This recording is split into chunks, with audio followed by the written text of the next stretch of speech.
Hi friends, మనం ఈరోజు తిరుపతిలో ఉన్న కౌటిల్య ఇన్స్టిట్యూట్కి అయితే వచ్చేసాం. సో మనలో చాలా మంది గవర్నమెంట్ జాబ్స్ తెచ్చుకోవాలని అనుకుంటారు. సో ఇక్కడైతే మనల్ని జాబ్స్ క్రాక్ చేసేలా ట్రైనింగ్ ఇస్తారు.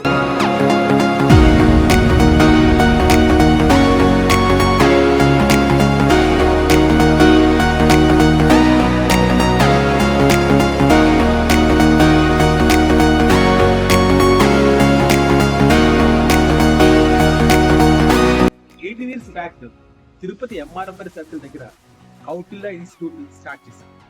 ఇంతవరకు 20,000 స్టూడెంట్స్ ని సక్సెస్ఫుల్ గా ట్రైనింగ్ ఇచ్చాం. దీంట్లో కొన్ని వందలాది మందికి బ్యాంక్ ఉద్యోగాలు, స్టాఫ్ సెలక్షన్ కమిషన్, రైల్వేస్ ఉద్యోగాలు సాధించారు. వీటితో పాటు CAT coaching, law entrance test, IP MAT, study abroad అన్నీ ఉన్నాయి. ఎందుకు కౌటిల్యలో చేరాలి అని చెప్పాలంటే ఒకే ఒక లైన్ ఏంటంటే highest results, best reputation, faculty extraordinary and individual care. ఇందుకోసం మీరు కౌటిల్యలో చేరచ్చు. దీని అడ్రస్ ఎక్కడంటే తిరుపతిలో ఎంఆర్ఎఫ్ సర్కిల్ నుంచి ఎస్హెచ్ వెళ్ళే దారిలో డీసీబీ బ్యాంక్ పక్కన సెకండ్ ఫ్లోర్లో ఉంటుంది.